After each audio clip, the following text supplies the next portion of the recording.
Construcción pictórica por el maestro Jorge Trujillo. A continuación leeré su semblanza. Jorge Trujillo es maestro en artes visuales por la UNAM y cuenta con estudios en Bellas Artes por la Universidad Politécnica de Valencia.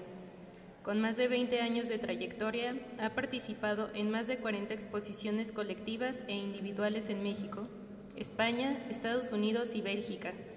Ha recibido becas como Jóvenes Creadores del FONCA y Estímulo PECDA, Tabasco 2024.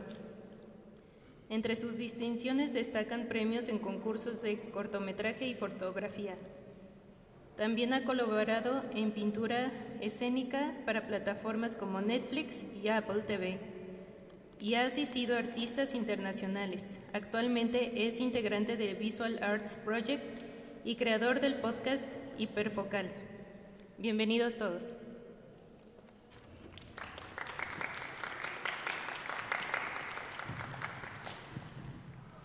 Bueno, pues muchas gracias por esta semblanza. Ahora sí que empezamos por los agradecimientos. Primero que nada a todos y todas ustedes. Ahora sí que ustedes son el motor de este tipo de actividades. Y bueno, esta ponencia se realiza gracias al apoyo del Sistema de Apoyos a la Creación y Proyectos Culturales a través del Programa de Estímulo a la Creación y Desarrollo Artístico PECDA Tabasco 2024. Es decir, el apoyo de la Secretaría de Cultura Federal y del Estado de Tabasco.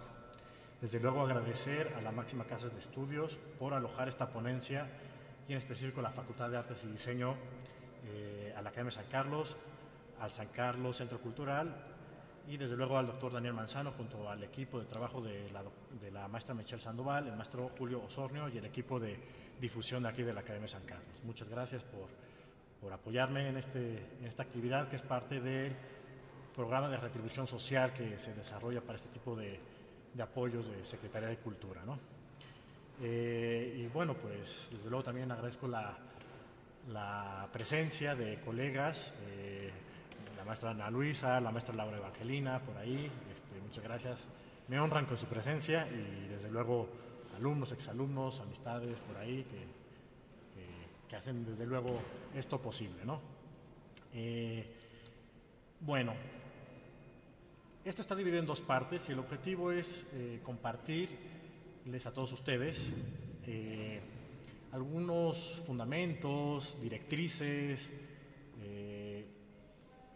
que ayudan a considerar la pintura como una construcción, porque es muy vasta la posibilidad de el hacer pintura, porque no se limita a decir, ya sé hacer composiciones, ya sé ejecutar. No, es más complejo y a veces son diferentes ritmos y es importante que para aquellos que les interese esta práctica, esta noble práctica y disciplina artística, veamos las complejidades que tiene. Claro, tiene cosas súper interesantes, satisfactorias, pero a veces no es tan simple como se pueda considerar. Por eso la importancia de este tipo de temas para nuevas generaciones y a veces reafirmar para personas que ya están ejecutando pintura otro tipo de consideraciones, ¿no? Entonces, bueno, ese es el objetivo y sigamos adelante. Vamos a ver rápidamente unos antecedentes y la segunda parte lo he denominado como binomio en acción.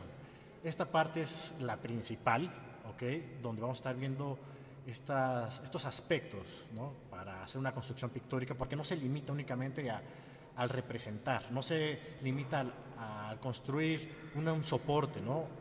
Son muchos factores y es lo enriquecedor que tiene hacer esta actividad creativa, ¿no? Bueno, vamos a empezar rápidamente con una frase de Fernand Laguerre, este pintor cubista del siglo pasado, que decía: si la expresión pictórica ha cambiado es porque la vida moderna lo ha necesitado. Claro, ahora estamos en una etapa que se denomina como contemporaneidad, ¿no? Y sin embargo creo que puede ser vigente esta expresión, ¿no? No somos ajenos los productores, los creadores, a nuestro contexto de producción y desde luego algo muy directo que incide es la tecnología que a veces también está ahí, ¿no? Antes puede ser como con la cámara lúcida, cámara fotográfica y ahora inclusive los celulares nos ayudan a la creación. Esto un poco parafraseando a un gran pintor que es de hecho quien vende más caro en el mundo y está vivo, está vigente, David Hockney, que de alguna manera decía: todo lo que está a nuestro alcance de los creativos nos va a ayudar a hacer imágenes más potentes, Aquí el asunto es que en pintura no solamente hacemos imágenes, transformamos la materia de una forma alquímica. Entonces es importante como entender todo lo que está a nuestro alrededor para lograr poco a poco optimizar una propuesta creativa. Jasper Johns, ¿qué decía él? Bueno, él es todavía está vivo, es un autor que decía que la pintura no está preformada. Pienso que se está formando mientras se va haciendo y puede ser cualquier cosa. Esto en muchos sentidos es cierto. Una cosa es lo que uno esté planificando para una pintura, una composición, pero mientras se va haciendo va cambiando. Entonces, no solamente es esta cuestión de hacer una composición a una escala pequeña, en nuestro cuaderno, si se quiere también en un medio digital, sino cuando estamos haciéndolo en ese presente mismo, puede cambiar radicalmente todo. Entonces hay que entender estos dos momentos, ¿no? Unos antecedentes rápidos. Bueno, la pintura es una construcción dinámica a lo largo de la historia. Unos pueden decir que a partir de Giotto, otros pueden decir que desde las cavernas de Lascaux, de Altamira, inclusive en la Baja California, aquí en México, pero sí, desde luego es un parteaguas el Renacimiento, ¿no? Cennino Cennini, con el libro del arte, uno de los primeras publicaciones para entender cómo es esta posibilidad alquímica de la pintura, ¿no? Pero con Leon Battista Alberti, cuando él escribió en latín inclusive de la pictura, enaltece la actividad del pintor como creador intelectual. Entonces, Leon Battista Alberti pone los fundamentos para un tipo de pintura nada más, una que se entiende como pintura figurativa, hacia una mímesis, con una representación muy cercana a esta realidad común que podemos estar compartiendo, ¿no? Desde luego Leonardo da Vinci con el Tratado de la Pintura, y así ha habido muchos más. Ludovico Dolce hablaba de invenzione, disegno, colorito, es decir, estamos hablando de la creatividad, del dibujo, de la composición y del color, ¿ok? Aquí abajo hay otros colegas, ¿no? Porque tenemos que vernos como parte de una familia de creativos, ¿no? Rosa Bonheur, ¿no? Francesa, Tiziano, Gianni Saville, Rembrandt, Marie Cassatt, Jean Van Eyck, que junto con su hermano pues fueron los que literalmente colocaron aceite a los pigmentos para poder desarrollar el óleo, ¿no? Que se sigue usando como una tecnología para nosotros. Marc Rothko, Kandinsky, Delacroix, Vasari, Vincent Van Gogh, Francisco Pacheco, Rudolf Arnhem, junto con otros que bueno, han estado indagando de una parte interpretativa del proceso pictórico, y sin embargo han aportado mucho. Es decir, no solamente los productores aportan para la pintura, también hay teóricos que aportan para considerar esta construcción y desde luego para una posterior interpretación. Pollock, Velázquez, Orozco, Hockney, que hablaba de él hace rato, Siqueiros, Vermeer, que él usaba la cámara lúcida, por ejemplo, Frank Stella, Eugenio Landesio, ¿no? Que fue profesor de esta academia, ¿no? En el siglo XIX, bueno, no director, daba clases y fue invitado por el director de entonces, ¿no? Él fue, por ejemplo, profesor de paisajista mexicano, que le ayudó en una publicación que vamos a ver más adelante, y desde luego hay nociones no occidentales, ¿no? Prehispánicas, que también es importante reconocer esa tradición, no solamente de lo que ha venido de Europa, sino lo que se genera de otros lados del mundo no occidental. Bueno, Frank Stella, ¿qué decía? Yo creo que esta frase es fundamental para la gente que está empezando en esta ruta, ¿ok? En la pintura hay dos cuestiones centrales. La primera, consciente de averiguar qué es pintar, y la segunda, cómo hacer para generar una pintura. Aquí estamos hablando el qué y el cómo, ¿ok? La primera cuestión está íntimamente ligada en el algo, y la segunda relacionada con el hacer de construir, ejecutar algo, ¿ok? También, ¿qué nos decía Frank Stella? Él empezaba a imitar el proceso intelectual y emocional de los pintores que he visto. Es parte de emular. Muchas veces cuando estamos pintando, estamos emulando, intentando acercarnos a veces a cierta mímesis, pero también uno puede emular procesos abstractos. Entonces estamos hablando de posibilidades en un abanico gigantesco, ¿ok? Aquí el asunto es ir entendiendo una afinidad por cierto lenguaje, por ciertos códigos de la pintura, y poder desarrollarlos a cabalidad también dentro de una experimentación. Entonces, la construcción pictórica tiene tradición, historia, metodologías, pero no dogmas, ¿de acuerdo? Durante muchos siglos la pintura figurativa tenía un predominio, y en el siglo XX, con vestigios de otros momentos de la historia, ya nos daba otro tipo de expresividades con la pintura abstracta. El asunto es como entender qué es lo que a nosotros nos apasiona y podemos desarrollarlo. Vamos a la segunda parte, que es donde hay elementos sustanciales para entender este abanico de la construcción, ¿de acuerdo? vamos a empezar con una expresión de José Clemente Orozco en su publicación llamada Cuadernos. Él consideraba lo siguiente, que también es debatible. Lo más importante es la estructura, lo demás es secundario. Estructura es composición, textura, color, forma. Estructura es ajuste, acorde de partes. Debatible, claro que sí. Y sin embargo, funciona. El muralismo funcionó. De alguna manera, en lo que es el street art contemporáneo y mucho tipo de expresiones figurativas sigue operando esto. El asunto es que no es un dogma. Es decir, sí se puede estar cuestionando. Bueno, estos son 6 aspectos que yo he ido a lo largo de mi mediana corta trayectoria, dejémoslo así, aspectos fundamentales para construir la pintura. Los 2 de arriba los considero los primordiales en un binomio para la construcción pictórica, es decir, la composición y la ejecución de lo que venimos hablando de hace unos momentos. Sin embargo, están los elementos básicos visuales, que muchas veces en las escuelas de arte, bueno, se ve punto, línea, ese tipo de elementos básicos, ¿ok?, que son importantes considerarlos, porque por ejemplo, en expresiones como en op art, ¿no?, que también se hicieron con pintura muchas piezas, los elementos son los básicos, ¿no? Entonces, hay que entenderlos y saber qué es lo que queremos detonar en nuestra propuesta. Fases del proceso constructivo son fundamentales, ahorita vamos a hablar un poquito de ellos. Recursos constructivos, medios ópticos mecánicos, la cámara, el pantógrafo que antes usaba. Hoy hay aplicaciones como DaVinci Eye, ¿no?, que uno puede emular una cámara lúcida, y desde luego la contemplación y el tema. Ok, vamos a ver un poquito composición.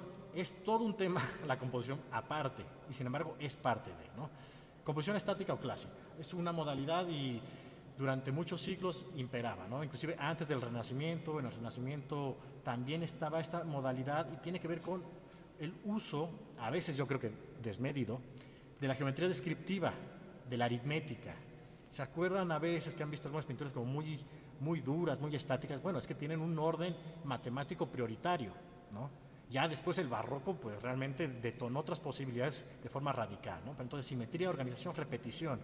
Eso es lo que tiene una composición estática clásica, pero a contrario de la otra composición, la dinámica y libre, aquí podemos ver otras posibilidades que ya no están sujetas a la aritmética, como era en esta parte del Renacimiento y previo al Renacimiento. Muchos de estos elementos de la composición dinámica o libre tienen que ver, desde luego, con postulados o conceptos que decía Rudolf Arnheim, por ejemplo, en El poder del centro y otras publicaciones como pensaba. Arte, bueno, pensamiento visual. ¿A qué me refiero? Pesos visuales, direcciones visuales, puntos de fuerza. Bueno, estos elementos que estamos viendo ahorita nos permiten otorgar una aparente movilidad a nuestras composiciones, ¿no? Diagonales, ¿no?, de forma más intensa, independientemente de un concepto que es el claroscuro, ¿no?, que obviamente en el barroco pues quedó exponenciado. Entonces, son 2 modalidades de composición a las que vamos a estar siempre sujetos, y sin embargo es solo un aspecto para la construcción pictórica, ¿ok? Bueno, vamos a ver qué es esto del binomio que yo he estado intentando como concretar de esta construcción. Lo he puesto como una especie de balanza, ¿ok? A veces damos prioridad a hacer una composición súper bien estructurada en nuestro cuaderno, ¿no? Le ponemos muchos colores, a veces en un boceto, en un estudio. Pero cuando estamos haciendo la ejecución, como decía al inicio de esta actividad, puede cambiar radicalmente y a veces podemos estar cancelando un porcentaje alto de esa composición, de esa planificación, y se queda solo a la mitad, 70%, pero es como una balanza, a veces una predomina sobre otra. Aquí lo que, digamos que los estabiliza un poco con esta especie de triángulo, bueno, es el conocimiento de algunas técnicas, ¿no?, algunos materiales, pero por ejemplo la parte de la ejecución tiene que ver mucho con el azar, con la actitud que también tenemos frente al soporte, ¿no? Y digo soporte por no decir cuadro, ¿no?, porque a veces limitar el formato de nuestra propuesta puede ser de doble filo, ¿no? Entonces, bueno, esa actitud, ese azar sobre nuestro soporte y esta coordinación que inclusive autores como Ernst Gombrich ya hablaban, bueno, los pintores ilusionistas, esta posibilidad de comparar y corregir, bueno, tiene que ver con esta coordinación mente, ojo y extremidades, ¿no? Entonces tenemos que estar atentos cuando estamos ejecutando, sí a nuestro cuerpo, pero también nuestra actitud, a la conciencia de lo que hacemos y también permitir que a veces el azar haga lo suyo, ¿no? Del lado de la composición, bueno, hay que concebir que, bueno, hay códigos, desde luego, ¿no? No solamente códigos en el sentido de cómo hacer una perspectiva lineal, por ejemplo, sino ese léxico. Bueno, pues las matemáticas tienen un léxico, pues hay que entenderlo en dado caso, ¿no? El lenguaje formal de elementos para ir a concretar un lenguaje pictórico, es decir, hay que saber que una espátula se llama espátula, hay que saber que un pincel se llama pincel, hay que saber detalles que nos permiten hablar del proceso creativo de la pintura. Desde luego está el peso de la tradición y estas estrategias que las tecnologías nos aportan, ¿okay? Como vengo diciendo el proyector, computadora. Me voy un poquito más rápido, ¿no? Bueno, en la parte esta del código que les mostraba acá, de alguna manera tiene un derivado, ¿no? De unos campos comunicativos que en su momento Juan Hacha, ¿no? Iba como compartiendo, describiendo, ¿no? Y es aplicable también, desde luego, a la pintura de forma muy puntual, ¿no? Una parte sintáctica, bueno, tiene que comprender este ordenamiento, combinación y sistematización de elementos. Color, su teoría, la luz, el espacio, el ritmo, escalas, texturas, los modelos compositivos. Esa es la parte sintáctica que tenemos que ir entendiendo. Hay una parte semántica que es, bueno, ok, ya cuando estamos en la parte de un aspecto del tema, una propuesta, tenemos que entender que, bueno, va a haber valores atribuidos a ciertas formas que hagamos. Si pintamos una cruz católica, pues obviamente hay una carga de valores ahí. Entonces esa es la parte semántica y tiene que ver con una composición y con cierto código que vamos generando y un lenguaje que está inscrito en lo que estamos ejecutando y pintando. Y bueno, una parte pragmática que tiene que ver, bueno, cuando se presenta. ¿Por qué? Porque uno puede estar pintando aislado del mundo, pero si no se comparte, no se termina un ciclo y no se puede realmente como derivar a otro tipo de posibilidades la obra pictórica, ¿no? Entonces la parte pragmática es importante, ¿ok? Elementos básicos visuales. Aquí me voy a ir un poquito rápido. Muchas veces son temas como de primer año de la licenciatura, ¿no? O bueno, no tiene que ser en una institución universitaria, puede ser en talleres externos, ¿no? Pero lo que hablamos del punto, la línea, el plano, el volumen, me voy a ver un poquito rápido esta parte, pero son fundamentales también acordarnos que están ahí, ¿no? No obviarlos, no negarlos, porque es como caer en una posible negligencia si no sabemos que están ahí. Recuerdo de nueva cuenta al op art, ¿no? ¿Cuántas veces no utilizó el plano o la línea para hacer grandes propuestas, por ejemplo, hacia los 60s en el MoMA de Nueva York, ¿no? Con la exposición de Responsive Eye, ¿no? El ojo que responde, ¿no? Entonces, no hay que negarlos, aunque seamos muy orgánicos en nuestras propuestas, ¿no? Bueno, elementos conceptual, punto, línea, plano, volumen. El punto de elemento básico, elemental, la línea, la extensión de ese plano, ¿no? Un punto en movimiento. Vámonos al plano, la extensión en 2 dimensiones de esa línea y posteriormente al volumen. Cuando estamos representando, estamos emulando. Todo proceso pictórico de entrada es una abstracción. ¿Por qué? Porque la realidad tangible que hacemos aquí nosotros, ustedes y yo, pues es un contacto, pero cuando estamos haciendo la pintura estamos representando volúmenes. Entonces, a lo que voy es, sepamos cómo son las reglas del juego de la representación, ¿ok? Es importante. Bueno, punto. Tenemos variaciones de tamaño, de forma, de contorno. El punto también puede estar considerado en una red, ¿no? Ya veremos después en una trama, ¿no? La noción de positivo y negativo es fundamental. No solamente se aplica para la pintura, desde luego para otras prácticas y disciplinas artísticas, pero en pintura está ahí, ¿no? En la pintura abstracta es fundamental. Piet Mondrian, ahorita vamos a ver algunos ejemplos de obras de Piet Mondrian que los hacía en pintura, pero es esto. Entonces a veces menos es más, y la pintura abstracta tiene esto. Textura, desde luego. Aquí lo que les mencionaba, la línea y el punto puede ir derivando en texturas. A veces también cuando hablamos en pintura de hay que hacer una textura que parezca, que estemos emulando, bueno, tenemos que entender cómo operan las texturas. No es lo mismo una textura de un mosaico, ¿no? Una textura de una roca. Ya veremos cómo se complejiza, pero hay que entender los fundamentos. El punto como trama. Yo de alguna manera por compartir la obra actual que hago tiene que ver con el op art, por ejemplo, en un porcentaje. Entonces, a veces esto siempre está ahí, vigente. Posibilidades del punto, pero también ya empezamos con las relaciones entre los elementos, ¿no? El punto en el plano define a este último. Entonces es importante saber que a veces una sola pincelada puede detonar muchas otras posibilidades hermenéuticas, es decir, de interpretación de lo que estamos viendo y ejecutando. 2 puntos ejercen una tensión. Aquí regreso a Rudolf Arnhem, que desde luego es de las lecturas que yo sugiero siempre en primer año, que puede estar ahí, ¿no? Como para entender, ¿no? 3 o más puntos definen la forma. Y bueno, vamos a ver con Francisco de Goya. El punto ejerce un centro foco de atención. Aquí queda claro cuando lo estamos enfatizando. A veces el punto no es directamente ejecutado, pero se interpreta. ¿De acuerdo? Recorridos visuales, uno de los conceptos muy de Rudolf Arnhem, ¿no? Estar leyendo lo que está ocurriendo en nuestras composiciones al estarlas ejecutando, ¿no? El puntillismo es un tipo de construcción pictórica. Entonces, esto obviamente pues deriva a los procesos de impresión contemporáneos, ¿no? Del offset y toda esta posibilidad que el mundo capitalista nos ayuda, entre comillas, con tantas impresiones y publicaciones. Y viene de la pintura, viene de Seurat. Aquí está Piet Mondrian. A veces el punto, ya vimos que se hace indeterminado hacia un plano, ¿no? Entonces hay que entenderlo como concepto y también visualmente, dependiendo la propuesta. Ejemplo de Gustav Klimt, ¿no?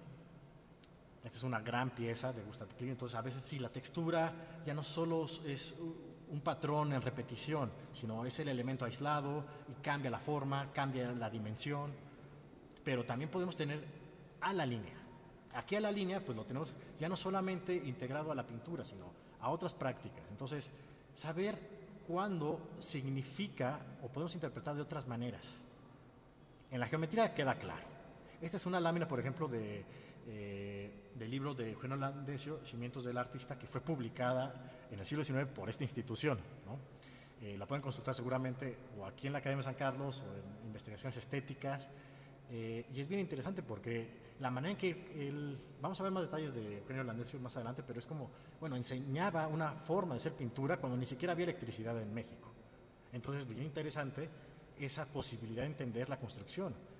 Y desde mi punto de vista, tras cierta caída de la Escuela Mexicana de Pintura por lo que se considera como la generación de la ruptura, muchas cosas se perdieron en ese proceso. Entonces, desde luego esto viene de Europa. Eugenio Landesio rescata lo que hizo de Alberti, ¿no? Entonces es importante como entender todas estas posibilidades. Sigamos con la línea. Bueno, señalar, significar.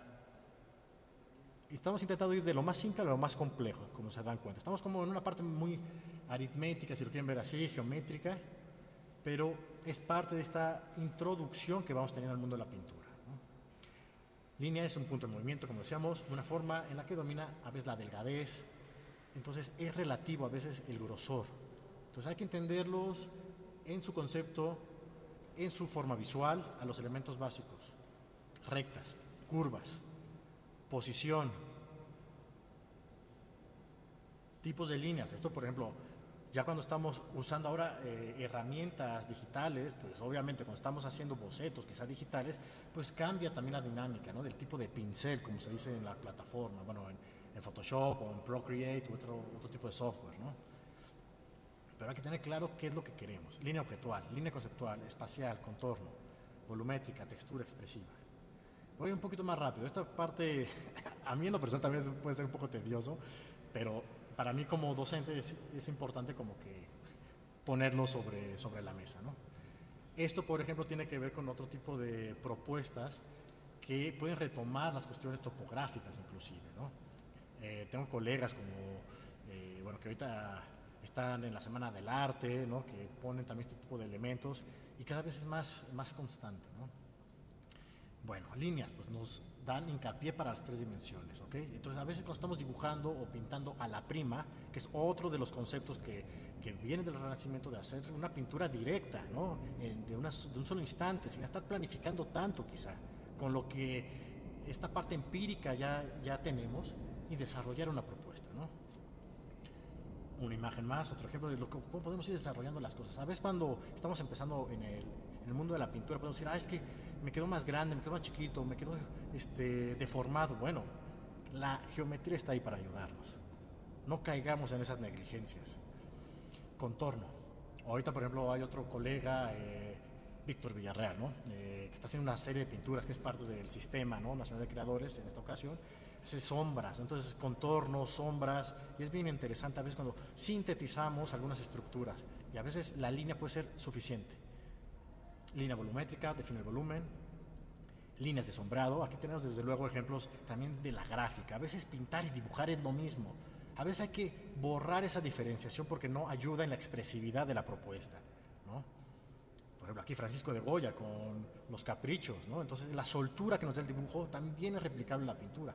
Claro, aquí el instrumento nos hace que está recargando en el pincel pues la materia, pero verlo como algo negativo está mal, es erróneo. Hay que verlo como, bueno, sí, en una pluma, en un lápiz es constante el material que se va impregnando, ¿no?, en esa huella.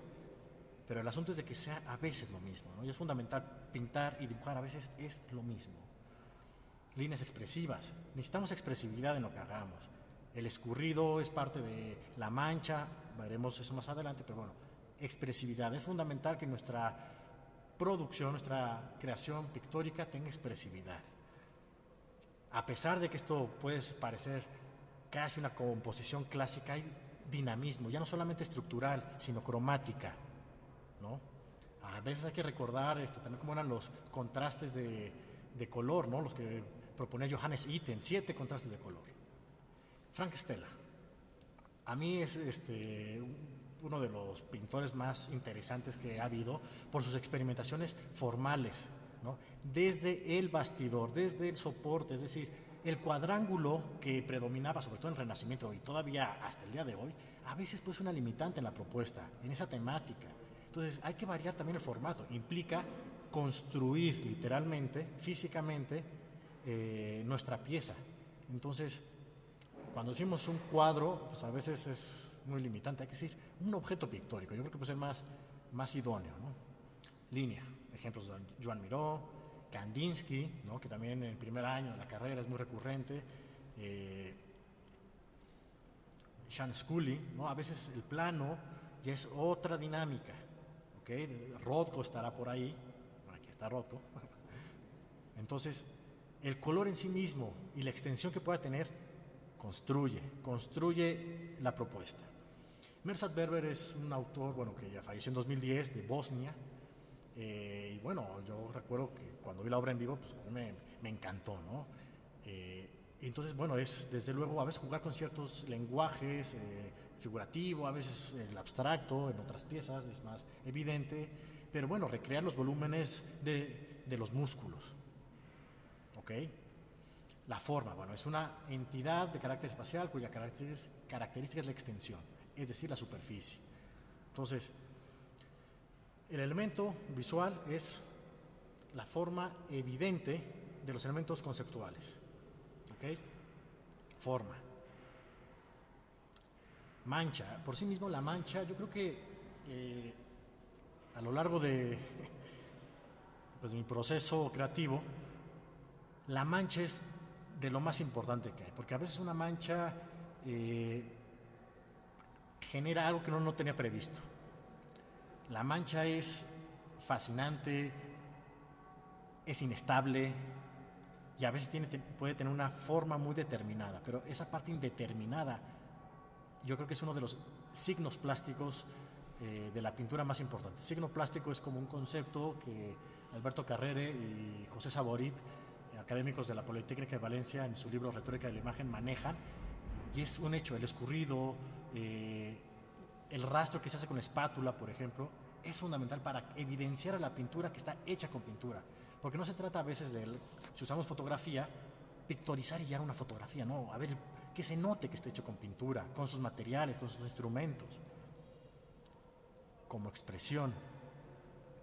Vic Muniz, por ejemplo, a veces no tiene que ser el material de estas marcas afanadas, aunque claro que ayudan, ¿no?, también, pero a veces puede ser con otro tipo de materiales.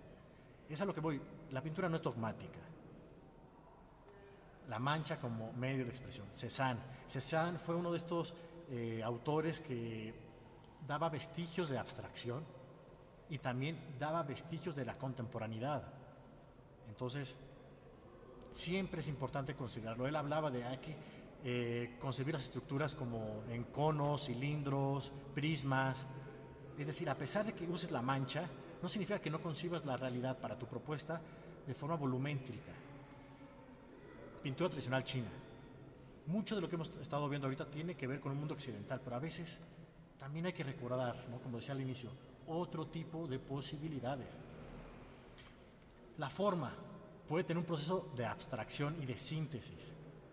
Como decía hace rato, bueno, la pintura de entrada es abstracción.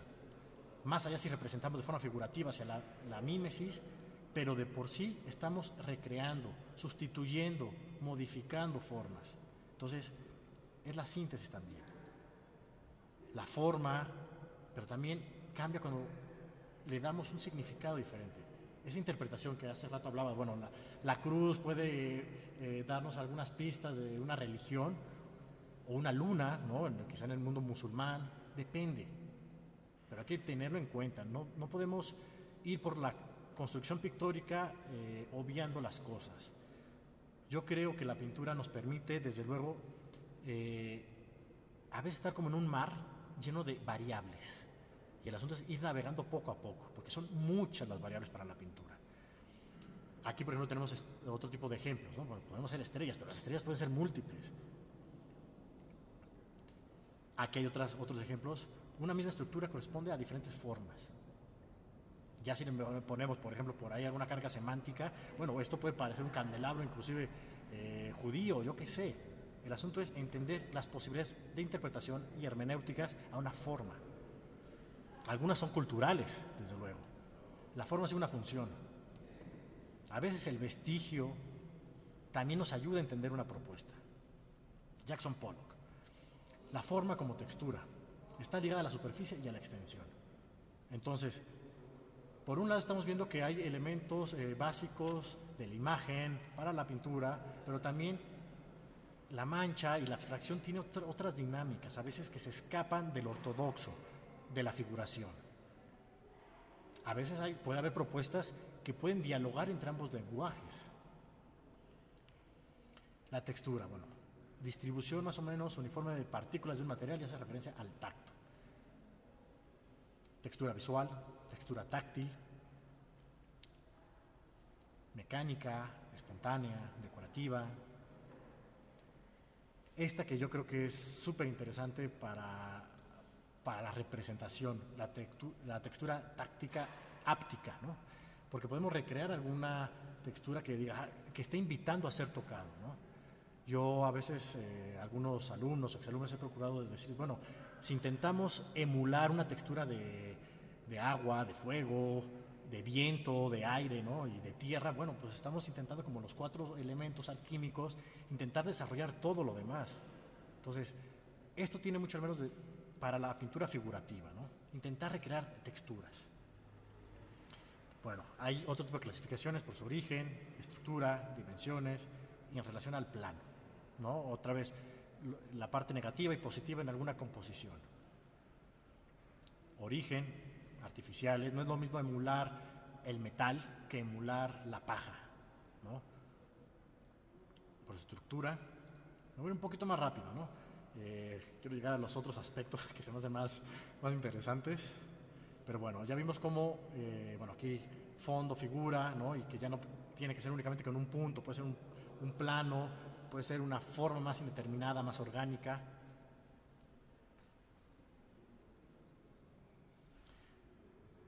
Aquí desde luego vuelvo a reiterar, el op art tiene esta parte, ¿no? De jugar con las estructuras externas e internas, ¿no? En una jerarquía visual y viendo poco a poco cuáles son elementos subordinados, ¿no? Aquí ya luego la mancha es un plano, pero luego la extensión. El asunto es que cuando estamos construyendo una pintura, no solamente es la composición, sino la ejecución, y permitirnos derivar de esa ejecución. No podemos ser ortodoxos, no podemos ser duros a veces. Esa rigidez se puede notar en la propuesta. Robert Motherwell, por ejemplo, ¿no? Un gran artista, Robert Rauschenberg, a veces esta parte indeterminada de qué es figurativo, qué es mancha, qué es abstracción.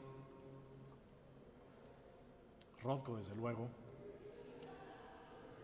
Aquí de alguna manera sí, más hacia la abstracción, una más ligada hacia la geometría. Y aquí, por ejemplo, un elemento visual, la medida. A veces tenemos que empezar a considerar también la escala. La escala es fundamental, no es lo mismo una pieza pequeña, mediana, grande. La escala nos puede dar una interpretación muy diferente de la propuesta, ¿no? Antonio López pues, ha hecho piezas muy, muy grandes y dices, bueno, la vastedad del espacio, la vastedad del paisaje. Desde luego fundamental para la pintura. El color. Por sí mismo, hablar de color, la teoría del color es una clase completa o 20 clases, pero es un elemento, es un aspecto de la construcción pictórica que si queremos optimizar nuestras propuestas tenemos que darnos un buen chapuzón a la teoría del color, ¿no? Ya no solamente porque en las tiendas de arte nos vendan muchos colores, no significa que no voy a aprender a mezclarlos, ¿no? Hay que hacer esa parte experimental de la materia y del color. William Turner. A veces el color, la mancha, la oblicuidad, el dinamismo, a veces puede ser lo mismo. Es la intencionalidad y la actitud frente al soporte. Van Gogh, aquí evidenciando la dirección de la pincelada. A veces la dirección de la pincelada es fundamental también como elemento de construcción. A veces hay que dejar evidente ese rastro del instrumento. No todo tiene que ser desaparecer la huella del instrumento. El gran Anselm Kiefer, ¿no? Pintor alemán, sus pinturas de gran escala, ¿no? A veces la materia pictórica le queda chica y tiene que usar otros elementos, ¿no? De la vida cotidiana, paja, metales. Es impresionante, ¿no? Kandinsky otra vez, la posición.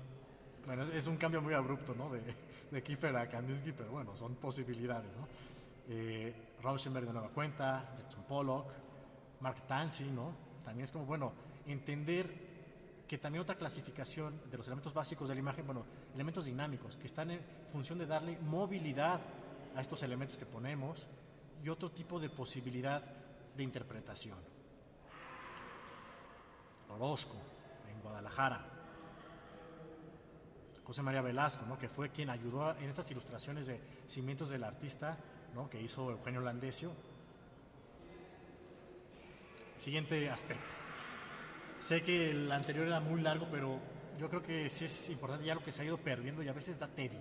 Pero es importante que tengamos claro que a veces menos es más.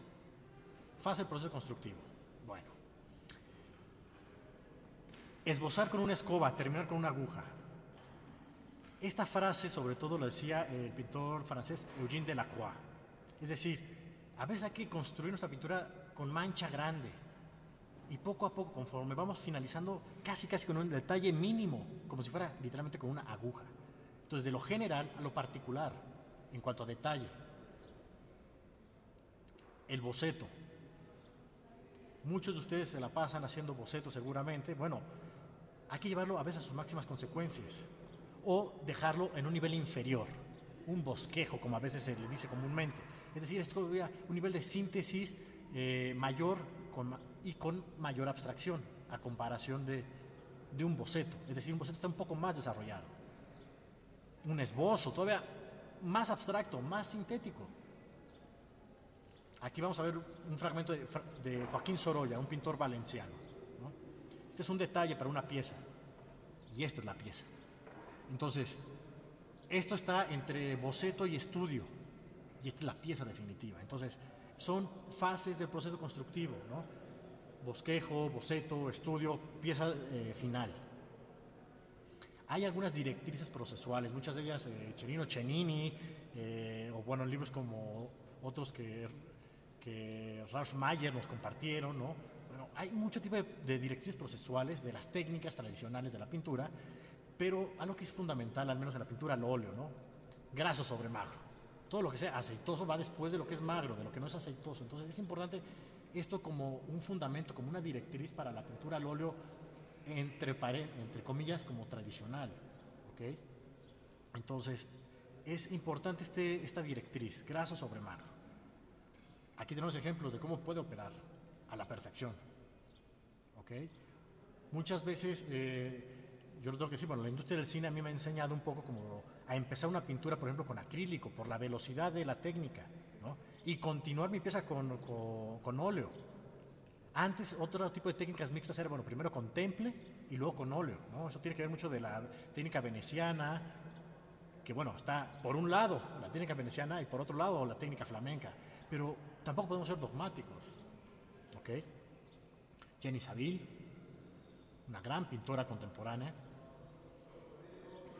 Luego, otra directriz procesual, soportes bien preparados, imprimaturas y bastidores. Como académico de la universidad puedo decir, ¿es importante? Sí, pero reitero, no podemos ser dogmáticos. Hay propuestas del arte, por ejemplo, Alberto Burri, ¿no? A veces eran solamente conjuntar maderas, pintarles encima, inclusive Lucio Fontana cortó la tela de un bastidor. Entonces, ya no solamente es la materia, también es los otros materiales que están en torno a la concepción de la pintura. Entonces, sí tienen que estar lo mejor posible en nuestros soportes, pensando en dos cosas. Uno, la factura y posibilidades, sí, de venta, porque lo que hacemos, en teoría, tiene que ser para vivir dignamente de esto. Entonces, claro que está una parte comercial, para comercializar la obra artística, pero también, desde luego, para que se pueda conservar en el tiempo. Digo, claro, están los restauradores que tienen que hacer su trabajo, no puedo ponérselas tan difícil, desde luego, pero bueno, no tiene que ser como lo que marque nuestra creatividad a veces, ¿no? Cuando dicen, no, hace un boceto únicamente una servilleta, bueno, pues sí, ojalá sobreviva 200 años la servilleta, ¿no? Mejor entonces a veces hacer un buen bastidor, un buen soporte, y así lo complejizamos con Frank Stella, y es otro tipo de dinámica, pero está ahí, está latente. Otro aspecto, recursos constructivos y medios óptico-mecánicos.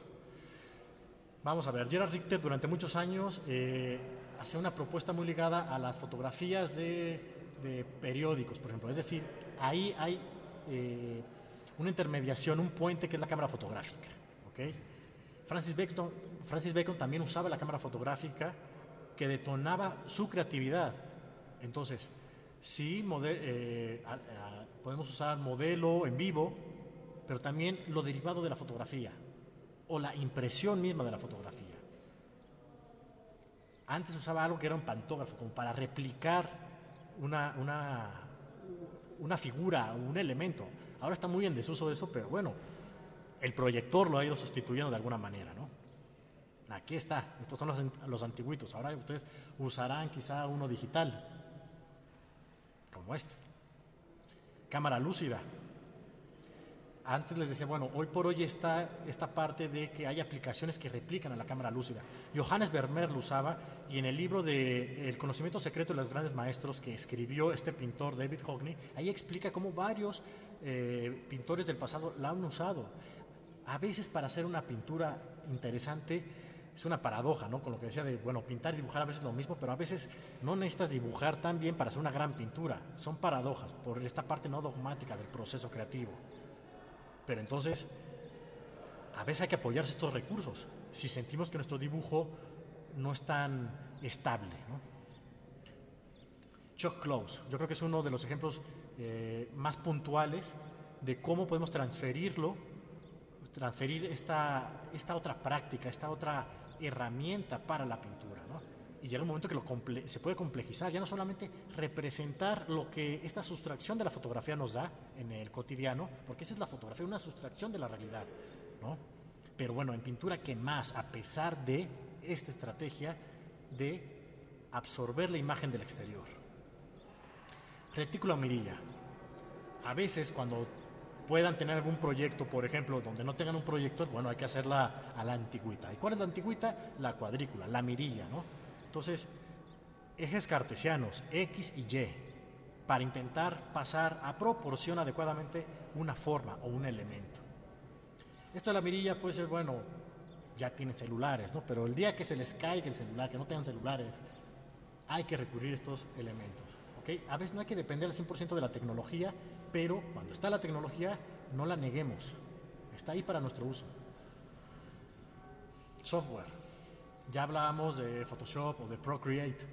Bueno, Depende de cada quien, pero si está ahí, hay que usarlo. Si estos recursos lo hubieran tenido en el Renacimiento, pues lo hubieran usado, pero solamente tenían reglas. Entonces tenían reglas, transportadores seguramente, y plumas, lápices y tantana, ¿no? Hay que usar desde mi posición este software como esta posibilidad de construcción de la imagen. Regresamos a la composición. Bueno, aritmética, matemáticas. No nos olvidemos que están ahí. Yo sé que a veces en esto de las artes y en México área 4 casi es como negar las matemáticas. No, a veces lo que es cambiar de escala las proporciones, ¿qué significa? Bueno, a veces una ecuación de primer grado. La comúnmente sabida regla de 3 o esta ecuación de... Bueno, pero es una ecuación de primer grado. No nos olvidemos de las matemáticas. Bueno, entonces, cuando estamos hablando del binomio, ¿no? Como en esta como balanza un poco, bueno, composición, ejecución. Aquí rápidamente, bueno, la composición equilibra y armoniza elementos, ¿no? Distribuye pesos, pero nos va a unir los elementos entonces. El asunto es que no nos quedemos con la composición como si fuera lo único para una construcción pictórica. A veces uno puede prescindir. A veces el arte es más actitud que fundamentos. Cuando estamos enfrentándonos con la materia, con los soportes, nuestra actitud sensible hacia los materiales habla. Hay que permitir que surja esa parte también. Bueno, métodos de ejecución o sistemas técnicos aplicables. Método académico. Durante muchos siglos, no solamente en esta academia, sino en muchas de Europa, bueno, se daban directrices de cómo hacer una pintura, ¿no? Claro, todavía no existía ni siquiera la pintura abstracta, ¿no? Entonces, sigue operando los métodos académicos, ¿no? Aquí, de alguna manera, uno podría decir, por ejemplo, en las clases de técnicas pictóricas, el pútrido, ¿no? Por ejemplo, ir modelando con base en tonos hacia valores altos de luz y dejar permitir que la oscuridad también haga el claroscuro. Las estructuras. Bueno, entonces el asunto es recrear volúmenes. Yo en lo personal a veces esta parte de modelar para una pintura figurativa lo hago directamente con acrílico, no solamente porque es menos tóxico que pintar el pútrido que tiene plomo, ¿no? Sino porque visualmente opera igual. Y si hago un empasto o un impasto, que es dotar de más materia a nuestra ejecución, pues estaré como equilibrando lo que hacía esa técnica del pútrido anteriormente, ¿no? Y ya después me voy con el óleo, aunque sea por capas más delgadas, ¿no? Entonces, bueno, aquí regresamos otra vez a, bueno, eso, técnica veneciana, técnica flamenca, son metodologías, son técnicas que tenemos que estar pendientes si queremos explotarlas. Cada quien decide su ruta. Eso que decía Siqueiros, de que no hay más ruta que la nuestra, pues yo creo que cada quien hace su ruta, definitivamente. Bueno, proceso general, ¿no? Aquí hablo otra vez de la técnica flamenca. Cada época tiene sus técnicas y sus sistemas. Hay que elegir la propia, ¿ok? Vamos a hacer aquí una pausa a esto que hablamos de Leon Battista Alberti, ¿no? Esta pirámide visual, este reino del cuadrángulo para la pintura. Yo creo que la mayoría de formatos que hay en los museos de arte pues son cuadrángulos. Y bueno, esta era la manera de emular la perspectiva, los puntos de fuga, la profundidad. Entonces, esto se puede leer en su libro, me parece que una de las últimas ediciones la hizo la UAM, pero está rescatado por Eugenio Landesio, ¿no? Entonces, vean, él por ejemplo, Eugenio Landesio decía, bueno, ¿cómo hacer una composición con luz artificial? Pero para él la luz artificial no son de estas luminarias, ¿no? Sino del fuego. ¿Cómo concebir un claroscuro desde el fuego en el siglo XIX? Bueno, ¿por qué no leerlo? ¿Por qué no implementarlo? Capa inicial monócroma, base de color. Aquí tenemos un ejemplo, por ejemplo, de Francisco de Goya. A veces ese tono intermedio ya nos está dando valores, sí semánticos, pero para construir modelados, ¿no? Este es un ejemplo de una etapa previa, claro, con otro color, pero aquí el asunto es ir contrastando. Grisalla. ¿Han escuchado de la grisalla? Bueno, es otra modalidad, ¿ok? Claro, aquí es constantemente estar haciendo valores altos y bajos de luz, ¿no? Hacia también la oscuridad, hacia de alguna manera un claroscuro, pero también nuestra base de color puede ser neutra. Entonces, esto puede enfriar la composición, la propuesta final, pero uno lo tiene que ir decidiendo de forma consciente. Aquí lo importante es construir pintura de forma consciente. Hay otros métodos que veremos más adelante, como el de indeterminación, que a veces tiene que ver con cuestiones intuitivas. Claro que podemos hacer cosas intuitivas y dejar toda esta teoría que les estoy diciendo ahorita en el cesto de la basura y hacer lo que querramos. Claro que se puede. El asunto es hacerlo consciente. Sin conciencia no va a haber producciones viables o para ser compartidas. Ya no hablemos de premios ni de vender. El compartir. Otros ejemplos. Estos, por ejemplo, fueron de exalumnos. Y es como, ok, sí jugar con una base de color, pero al mismo tiempo jugar con la grisalla, con el claroscuro. Y permitir a veces que también la base de color haga que respire, que se note el proceso constructivo, como si fuera un plano añadido, pero desde las primeras etapas en su ejecución. Por tono medio dominante. Uno puede decir, bueno, mi color principal quizá va a ser de los verdes, ahora que está como medio de moda, por lo que veo a veces en Instagram, pues muchas piezas que tienden hacia ciertos verdes. Bueno, pues esto viene del verdacho, ¿no?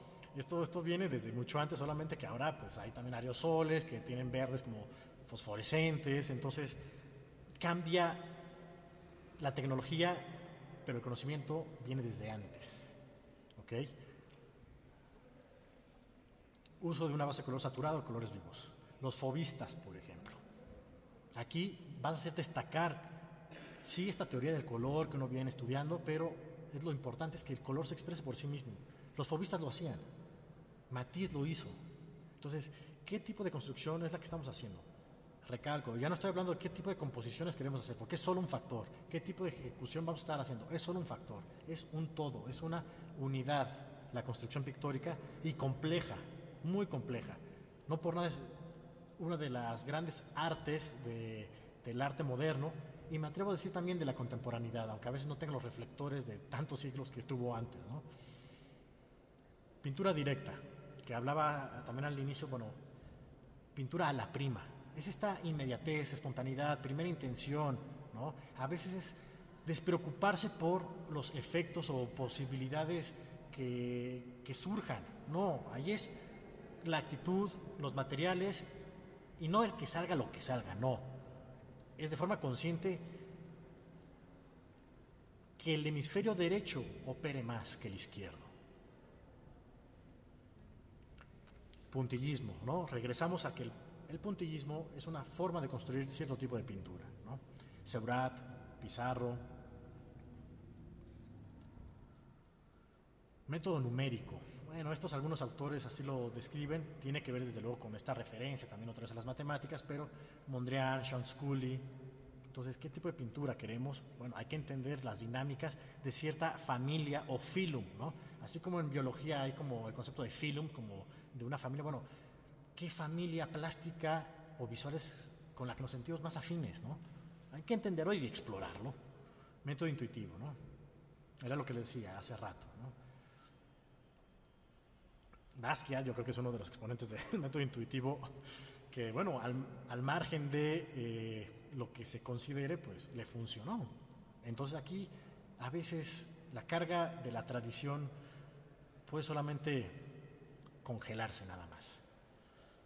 Método de determinación, esto de alguna manera se puede estar vinculando a dos pintores cubistas, Glases y Metzinger.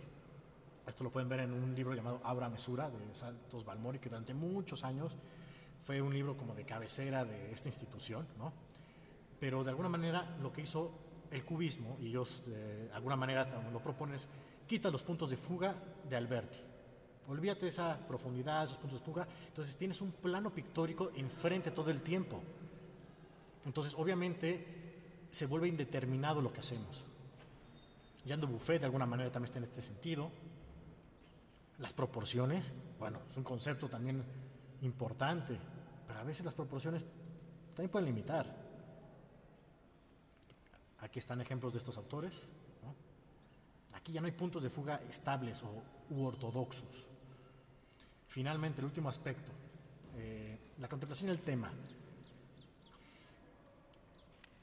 Aquí siempre va a haber mucha gente que a veces no ejecuta pintura, que habla de pintura. Y está bien, la pintura es de todos y para todos, aunque algunos no la ejecuten.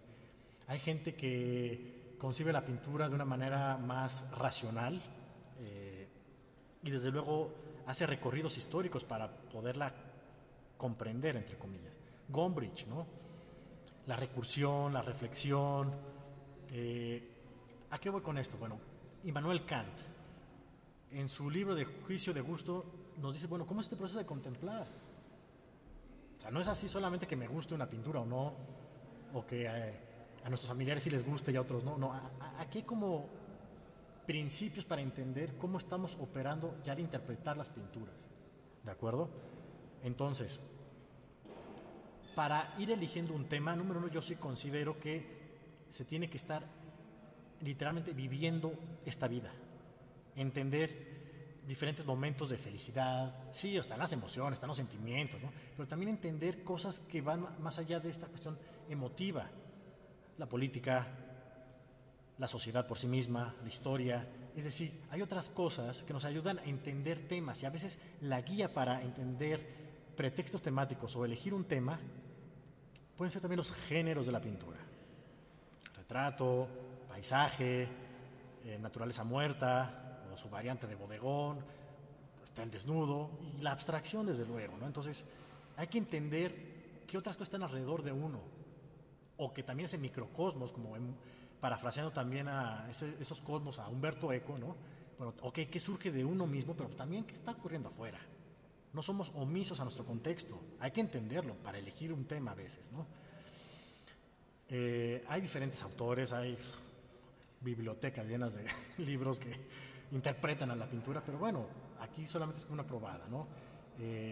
Todo esto nos deriva a entender el lenguaje también, la psicología del color, que tiene que ver con valores sociales, inclusive nuestra formación educativa, cómo nos está dando una antesala para la elección de temas creativos, ¿no? O sea, ya no es el tema solamente para la pintura, es para la creatividad que estamos desarrollando. Bueno, entonces, cúmulo de pretextos temáticos con derivaciones hermenéuticas, tipo de sociedad, valores, como autores, pero también como ejecutores. A veces, hoy se está dando mucho en el arte contemporáneo que uno puede concebir una pieza, pero no ser quien ejecuta. Es decir, uno puede tener la idea, pero no ejecutarla. Digo, esto es muy Duchamp, muy, desde luego, Gabriel Orozco y otros más, pero es una modalidad de construcción también. Pero al mismo tiempo es como, bueno, pues que no en el Renacimiento los talleres de Andrea del Verrocchio, tuvo de ayudantes a Leonardo da Vinci, pues claro que sí, ¿quién hacía la pieza? Pues luego no se sabía. Sí, el asunto de la autoría es un tema siempre, pero lo importante es ser conscientes y tener una actitud y ser coherentes. Ok, esto sí no quería dejarlo pasar porque yo creo que es de una tradición que tenemos en México, este libro, que es el de Eugenio Landesio, ¿no? Entonces, véanlo, es una gran oportunidad de hacer diálogos con el pasado, ¿ok? ¿Qué era lo que decía? Bueno, sí la pintura y el dibujo, pero no se hablaba de la parte geométrica, la parte de perspectiva, estamos hablando de una construcción que tiene que ver con la geometría descriptiva, ¿no? Entonces, esto es de lo que habla este libro y es interesante, ¿no? ¿Por qué? Porque